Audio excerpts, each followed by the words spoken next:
सप्ताह में एक दिन जाए, जिस भी भगवान को मानते हैं उसको मानने के लिए जाए। दूसरा इनका प्रश्न था कि हमारे पंडित जी केवल घंटी बजाते हैं, हाथ में प्रसाद रखते हैं, धर्म के बारे में नहीं बताते हैं। क्या यहाँ पर कितने लोग हैं जो किसी न किसी मंदिर से जुड़े हैं? अरे बहुत लोग हैं, हाथ नीचे करिए। उतने लोग हैं जो किसी न किसी मंदिर के मैनेजमेंट कमेटी में हैं, वो भी इतने हैं, तो क्यों दोनों देरी करनी है? आज संकल्प लेते हैं, आज संकल्प लीजिए। जितने मंदिर हैं उन मंदिरों में दिन क्या कोई ना कोई टाइम फिक्स करिए। सप्ताह के सारे दिन, रविवार को दिन में 3-4 बार आप संस्कार शाला चालू करिए। आपको अगर सिलेबस और शिक्षक चाहिए तो सुदर्शन चैनल मुहैया कराएगा, आपके बच्चों तक पहुंचाएगा। ये कोई दूर से जहां समस्या सामने आई वहां समाधान खोजिए, तब यह संभव होगा। अंबाला वैसी ही क्रांतिकारियों की भूमि है, वीरों की भूमि है, इतने अच्छे अच्छे लोग हैं। अगर यहाँ बैठी हुई ये जेंट्री, ये अंबाला वासी अगर समस्या का समाधान नहीं ढूंढते तो कोई दूसरा इस शहर में नहीं है, इस पर मेरा विश्वास। और इसका समाधान है कि सारे मंदिर मिलकर एक समिति बनाइए, संस्कार पाठशाला शुरू करिए, उसका सिलेबस हम देंगे। और ये जो अर्जुन अवार्डी अभी खड़े हुए थे ना, ये आपके बच्चों को शस्त्र प्रशिक्षण देने के लिए शिक्षक देंगे ना? महाराष्ट्र से हो, हाँ। अब हिंदुत्व की बात करते हैं। अब महाराष्ट्र में जो बड़े उदारवादी और हिंदुत्ववादी थे उद्धव ठाकरे जी और उसकी पार्टी राहुल ठाकरे, अब जब हिंदुत्व की बात चलती है तो वो जो अगाड़ी सरकार बना के वो हिंदुओं का विरोध क्यों करते हैं? मेरा आपसे ये प्रश्न है कि टीवी पर आते हैं हमारे हिंदू, सही बात को गलत कह के, क्या उद्धव ठाकरे को ये नजर नहीं आता कि उसके पिताजी बाल ठाकरे थे जो हिंदुत्व को लाए थे और हिंदू के लिए सब कुछ किया था? तो ये भी आप अपने चैनल के माध्यम से ये समझाओ कि देश में हिंदू है, हिंदू राष्ट्र है, हिंदू राष्ट्र रहेगा तो आप रहोगे। धन्यवाद। देखिए, मैं महाराष्ट्र का हूँ और महाराष्ट्र का होने का मेरा कर्तव्य तो पूरा निभा रहा हूँ ना। बाला साहब ठाकरे के बच्चे नहीं निभा रहे, लेकिन बाला साहब ठाकरे को मानने वाला, सावरकर को मानने वाला, डॉक्टर हेडगेवार को मानने वाला सुरेश चौहान के आज उद्धव ठाकरे से ज्यादा काम कर रहा है कि नहीं कर रहा है? तो जो कर रहा है उसके साथ खड़े हो जाइए। जब उद्धव ठाकरे जी कल मुख्यमंत्री का पद निर्वहन करते करते चुनाव में जाएंगे और पीछे मुड़ के देखेंगे तो पता चलेगा कि कोई है ही नहीं। कभी कभी कुछ गलतियां ध्यान में आने में कुछ समय जाता है, वो बताने से समझ में नहीं आती, आएगी, हम ऐसी आशा करते हैं। नमस्कार सर, एक कश्मीरी पंडित हूँ और 32 साल से यहाँ पर कार्यरत हूँ। जैसे हमारी केंद्रीय सरकार ने धारा 370 हटाई और हम लोगों के पुनर्वास के लिए हर कोई प्रयासरत है। मैं चाहता हूँ कि इस तरीके का आंदोलन हमारे पूरे देश में हो कि इसका समाधान हो। उससे ज्यादा जरूरी है कि एक ऐसी स्थिति बनाई जाए देश में जहां पे हर कोई व्यक्ति सम्मान नागरिक संहिता की पैरवी करे, उसकी बात करे। इसको किस तरीके से हम जन आंदोलन बना सके? बिल्कुल जन आंदोलन बनना चाहिए, लेकिन एक चीज ध्यान रखना, मेरी इस बात को हमेशा के लिए ध्यान रखना, 100% समाज कभी भी जागा नहीं था। राम जी के समाज में भी, राम राज्य में भी कुछ लोग ऐसे थे। शिवाजी के समय में भी शिवाजी महाराज ही जगह थे, विरोध करने वालों में अपने लोग थे, हर एक के साथ हुआ, महाराणा कोई नहीं छूटा। इसलिए 100% समाज जगेगा और फिर हम आगे चलेंगे। ऐसी प्रतीक्षा अगर हम करें तो हम मरने की प्रतीक्षा करें। इसलिए करना क्या चाहिए? आपने संकल्प करना चाहिए, पहला कदम डालना चाहिए। कोई पहले कदम कराएगा, कोई दूसरे पे आएगा, कहेगा चल पड़ा अब चलते, कोई कहेगा कि अरे 25 कदम चल पड़ा है अब ये चल पड़ेगा अब चलते हैं, कोई 51वां कदम जब पड़ेगा आधे से ज्यादा आप चल पड़ोगे तब आपके साथ आएगा, कोई 99 कदम पर जब आप पहुंचोगे तो माला लेकर 100वें कदम पर आपके स्वागत के लिए खड़ा रहेगा। हर विचार को, हर व्यक्ति को, हर कार्य को 3 अवस्था से गुजरना पड़ता है। एक, इग्नोरेंस, उसको नजरअंदाज किया जाता है। 2, उसका विरोध किया जाता है। और 3, उसको स्वीकार किया जाता है। अभी हम जो सारी बातें कर रहे हैं इसको पहले इग्नोर किया जाता था, अब ये दूसरी अवस्था में पहुंचा है, विरोध हो रहा है। आप लगे रहिए, इसका स्वीकार होगा, ये मैं आपको वचन देता हूं। इसलिए नमस्कार सर, मैं चाहूँगा कि हम सारे समाज की बात करते हैं और हमारा समाज आज भी जाति प्रथा में बटा हुआ है और हमारी जो व्यवस्था है वो वर्ण व्यवस्था की रही है।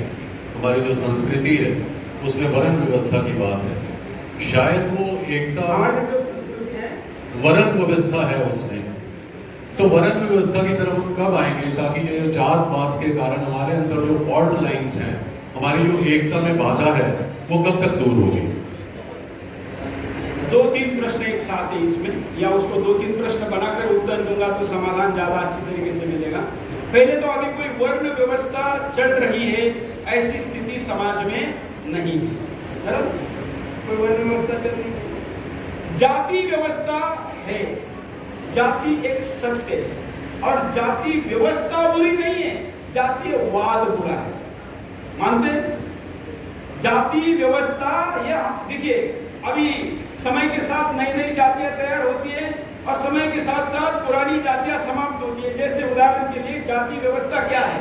भारत में जो दर्जी है, अगर ब्रिटेन की टीम, इंग्लैंड की टीम जब क्रिकेट खेलने आती है तो आप टीवी पर देखते होंगे तो उनमें किसी प्लेयर का नाम होता है टेलर, होता है ना, कपड़े सिलाने का काम करता है। इंग्लिश में क्या कहते हैं? टेलर। हिंदी में क्या कहते हैं? दर्जी। मराठी में शिंपी, पंजाबी में, और कुछ जाति तैयार हो गई।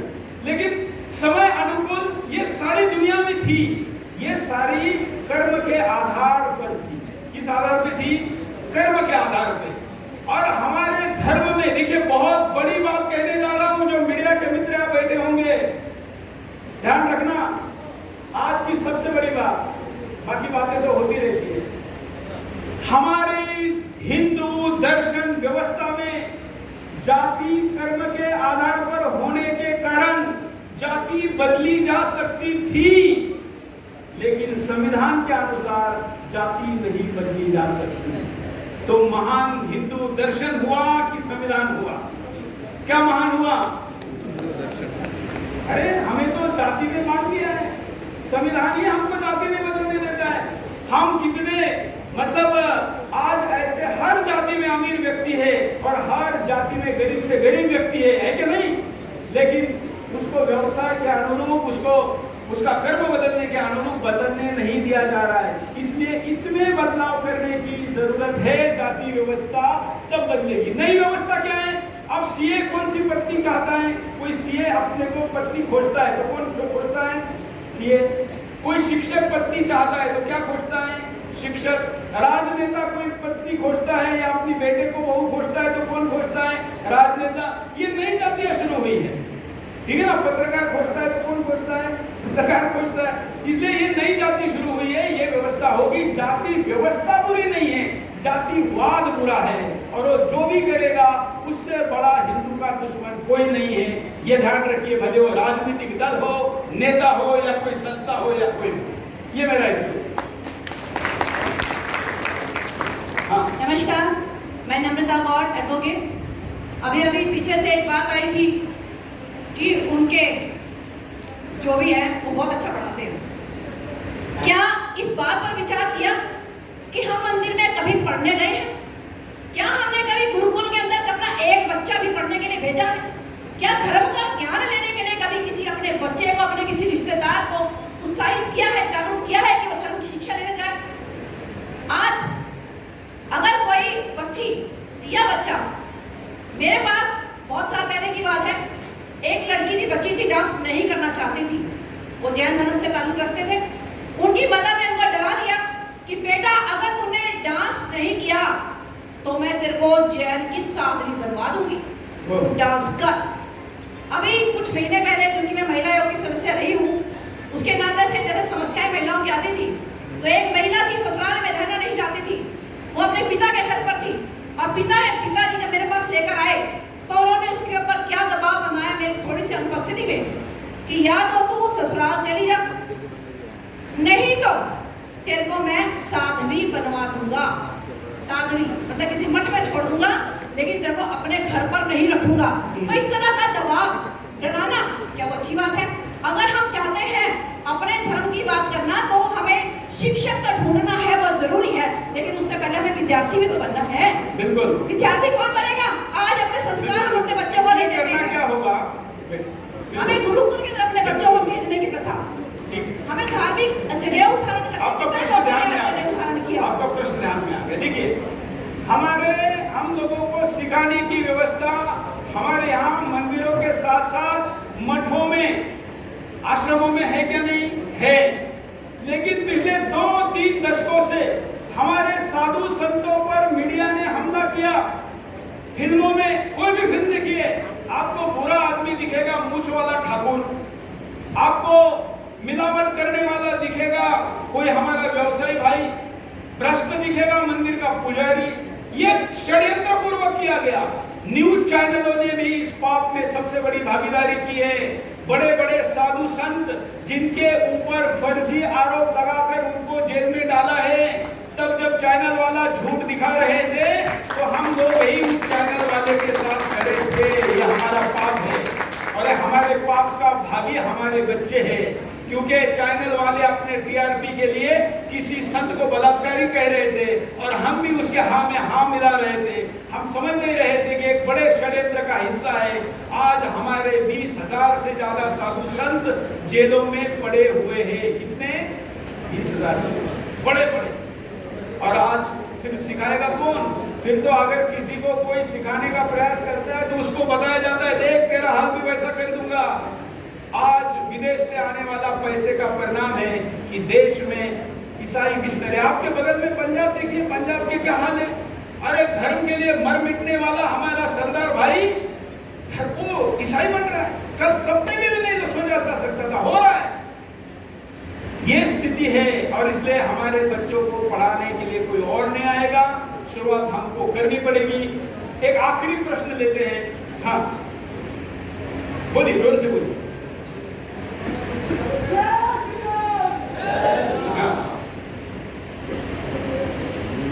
आज जो सबसे बड़ा कारण है, जो हमारा सभ्य समाज है, जिसमें से हमारे का मैक्सिमम सभ्य समाज यहाँ पे है, सबसे बड़ी कमी हमारे में है, हम वोट डालने नहीं जाते। वोट डालने नहीं जाते क्योंकि आज जो बदलाव आएगा वो वोट से आएगा। हम वोट नहीं डालने जाते हैं, इसलिए वो वोट डालने 60% जाते हैं, हमारे 60% लोग भी वोट नहीं डालने जाते। इसलिए हमारी ये कमजोरी है, इसको हमें दूर करना चाहिए। देखिए, अब आप लोगों ने तो सही जगह वोट डाला होगा, इसलिए तो ये यहाँ बैठे लेकिन ये सच है कि हिंदू ऐसा नहीं करता है और लालच में आकर रह जाता है, और परिणाम है कि हम 75 वर्षों से भुगत रहे हैं। अब मुझे लगता है कि थोड़ा जाग रहा है, पूरा जागेगा तो फिर ये देश हिंदू राष्ट्र बनने से कोई रोक नहीं सकता। हमारा भारत विश्व में सबसे बड़ा लोकतंत्र है। हमारी जनसंख्या विश्व में दूसरे नंबर पर, फिर भी हम आज 75 साल बाद भी क्या मांग रहे हैं? ठीक है, उन्होंने अपने स्वार्थ के मतलब से पहले नहीं होने दिया, वोट लेने के लिए, कुछ करने के लिए, लेकिन आज हमारी सरकार में बहुमत हमारे पास, राज्यसभा में बहुमत हमारे पास, फिर भी हम इस मांग के लिए लड़ रहे हैं। कानून बना करके, पास करा करके, एकदम सामने क्यों नहीं आते? क्या डरते हैं किसी से? विधायक जी आपको बता रहे हैं, क्या डरते हैं? हमारे पास लोकसभा में देखिए, ये तो आपने कहा कि मैं समान नागरिक संहिता पर बात करूं, मैं तो हिंदू राष्ट्र से नीचे कुछ मांग ही नहीं रहा।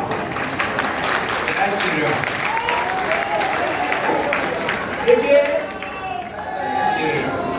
मैं जातिवाचक बात नहीं कर रहा हूं, लेकिन कहते हैं ना, 100 सुनार की और एक, हमारे सुनार भी बड़े अच्छे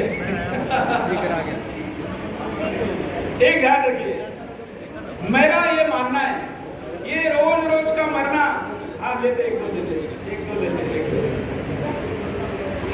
हम लोग जनसंख्या कानून मांग रहे, हम समान नागरिक संहिता मांग रहे, हम कल कुछ और मांग रहे। ये सारे मांगों का एक ही चीज का उत्तर है, हिंदुस्तान को हिंदू राष्ट्र घोषित करो, सारी समस्या का समाधान इसी है।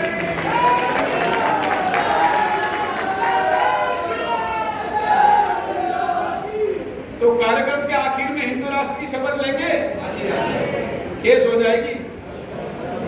चलिए एक दो सवाल लेते, जल्दी खत्म करते हैं। श्री राम सुरेश जी। हाँ, और मेरा सवाल ये है कि आपकी तरफ से मैं मोदी जी तक एक अपना मैसेज देना चाहता हूँ।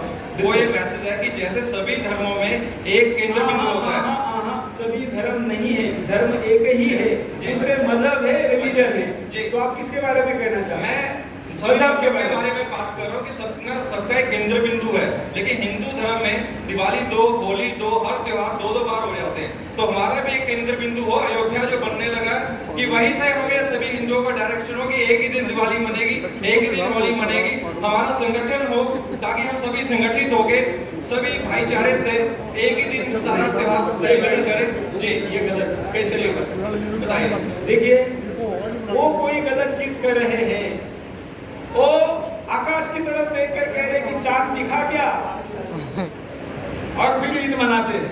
तो आप क्या चाहते हैं, वही शुरू करें? अरे मेरे पंचांग में लिखा हुआ है, अमेरिका को भी अगर चंद्र पे या कोई यान भेजना पड़ता है तो मेरे पंचांग का सहारा लेना पड़ता है। हम वैज्ञानिक त्योहार मनाते हैं, हम साइंटिस्ट हैं, हमारे सारे त्योहार साइंटिफिक है। किस देश के किस हिस्से में कौन सा तिथि चल रहा है और कौन सा ऋतु चल रहा है, इस आधार पर ये चीजें हैं। हमको अब्राहिमिक धर्मों मजहबों को फॉलो करने की जरूरत नहीं, ध्यान रखिए। हाँ जल्दी। नमस्कार सर। हाँ, सर मैं ये पूछना चाहूँगी, जैसे पंजाब और दिल्ली में आजकल चल रहा है फ्री बिजली, मुफ्त बिजली का चल रहा है, और अगर हम केरल या तमिलनाडु की बात करें तो वहाँ की जो चर्च या मंदिर है, चर्च ये आपके मस्जिदें हैं, वहाँ पे जो बिजली दी जा रही है वो 2 रुपये 80 पैसे पर यूनिट के लिए दी जा रही है, और अगर हम मंदिरों की बात करें तो 8 रुपये प्रति यूनिट दी जाती है। तो ये भेदभाव, ये जो चीज़ है, ये क्यों और इसका क्या समाधान है, क्या कारण? क्योंकि आपने ये सवाल पूछने में देरी की, इसलिए है सर। बराबर है, ये सवाल पूछिए जो बिजली बिल देने वाले हैं, पूछिए विधानसभा में पूछेंगे ये सवाल, पूछेंगे। देखिए आप बोल दिया है, ये बोल रहे हमारे राज्य में नहीं है।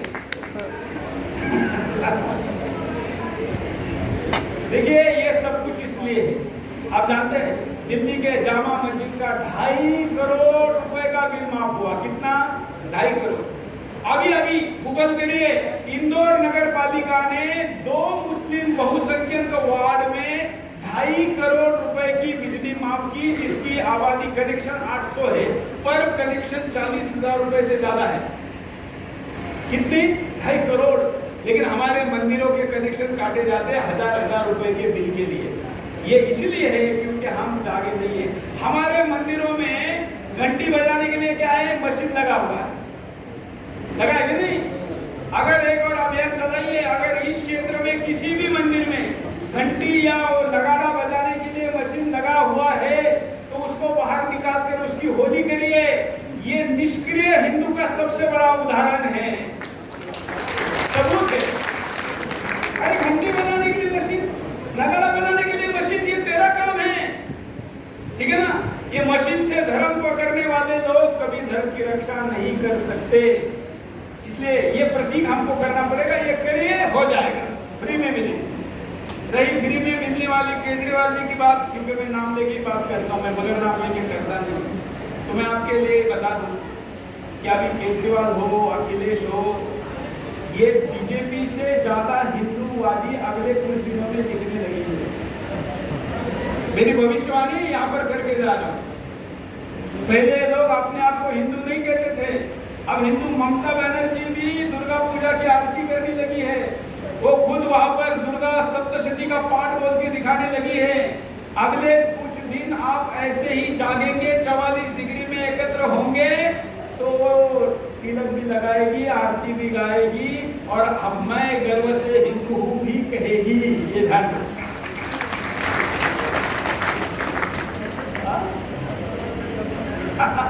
ममता बानो से आप सभी को नमस्कार।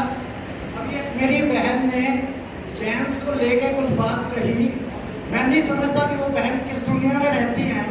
जेंट्स के यहाँ बच्चों को डांस सिखाने की ऐसी कोई परंपरा नहीं है और उसके लिए कभी कोई प्रयास नहीं किया जाता। और जहाँ तक उन बहन की सवाल है, अगर वो जानती हैं कि जेंट्स से ज्यादा देशभक्त कोई नहीं है, आज अगर 200 से ऊपर देश है तो हर देश में आपको जैन खाना अलग से मिलेगा। जैन हर चीज में शाकाहारी है, देशभक्त है। और उस बहन ने जैन का नाम कैसे लिया, मैं नहीं समझता कि वो किस दुनिया में रहती है। धन्यवाद।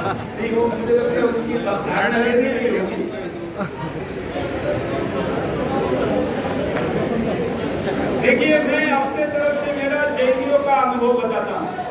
मैंने भारत में जनसंख्या नियंत्रण की यात्रा निकाली। एक मिनट जरा जैन पर बोल देता हूँ। पूरे भारत में मैंने 70 दिन 20,000 किलोमीटर की यात्रा निकाली।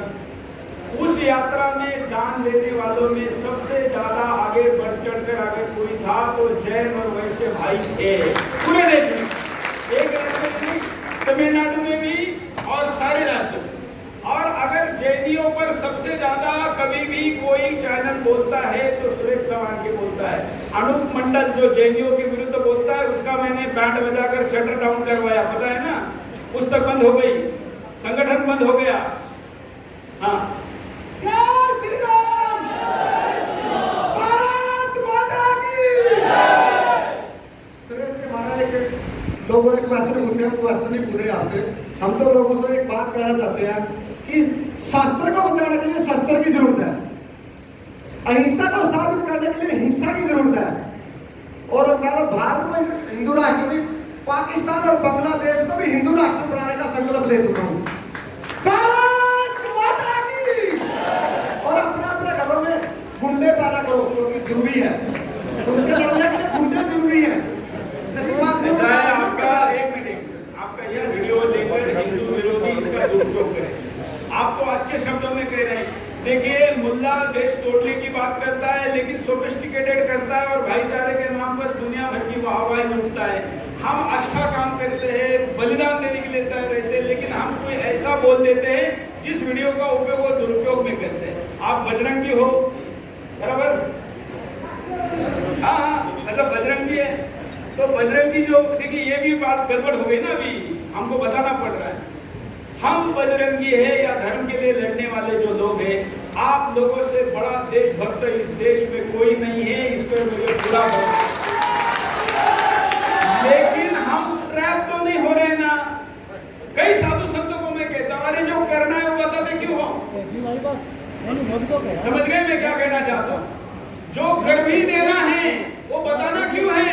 वहाँ कोई करके आता है तो सेल्फी डालता है कि मैंने ऐसा किया, फेसबुक पोस्ट डालता है, लाइव करता है कि मैं ये करने जा रहा हूँ। बिल्कुल नहीं। पकड़ा जाता है तो भी बोलता है कि नहीं नहीं, वो तो भटका हुआ था जी, उसके माँ बाप देखो, पिता उसके शिक्षक थे, बताते हैं ना। तो हम भी कम से कम खाने के और दिखाने के तो अलग अलग रखो, ठीक है? चलिए, आज कार्यक्रम के अंत में एक अच्छा आखिरी आ गया मेरा तो आखिरी है। हाँ जी।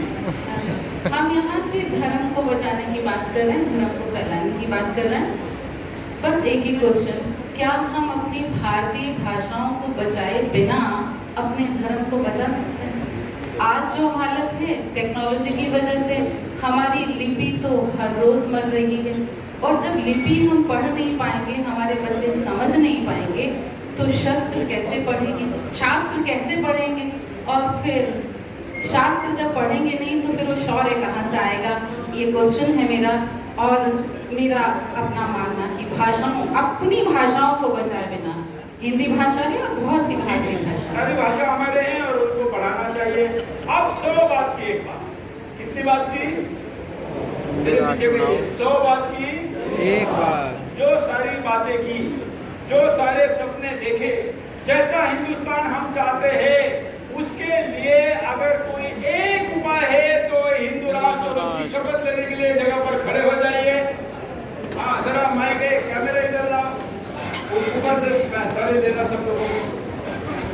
मैं जो शपथ ले रहा हूं, ये शपथ 26 अप्रैल 1645 को हिंदवी स्वराज्य के संस्थापक छत्रपति शिवाजी महाराज ने महाराष्ट्र में एक गढ़ पर ली थी, रायरेश्वर के मंदिर पे ली थी। उसी शपथ को मैं शब्दशः दोहराया रहा हूं। मेरे पीछे सब लोग कहेंगे, राइट हैंड आगे करिए, कहिए हम सब शपथ लेते हैं, वचन देते हैं, संकल्प करते हैं, हिंदुस्तान को हिंदू राष्ट्र बनाने के लिए, बनाए रखने के लिए, आगे बढ़ाने के लिए हम सब प्रतिबद्ध है। इसके लिए आवश्यकता पड़ी तो हम बलिदान देंगे, आवश्यकता पड़ी तो लेंगे, लेकिन किसी भी कीमत पर हिंदुस्तान को हिंदू राष्ट्र घोषित करेंगे। इस संकल्प के लिए हमारी कुल देवता, हमारी ग्राम देवता, हमारे पूर्वज हमको शक्ति दे, सामर्थ्य दे, जय दे, विजय दे, विजय दे, विजय दे, विजय दे। मैं कहूंगा जय तू, आप कहेंगे हिंदू राष्ट्र, दोनों हाथ उठा के जय तू हिंदू राष्ट्र, जय तू हिंदू राष्ट्र, जय तू हिंदू राष्ट्र। धन्यवाद, नमस्कार। बहुत बहुत धन्यवाद। 2 मिनट का और समय सिर्फ स्मृति चिन्ह देने का दूंगा। कृपया अपना स्थान ग्रहण कीजिए।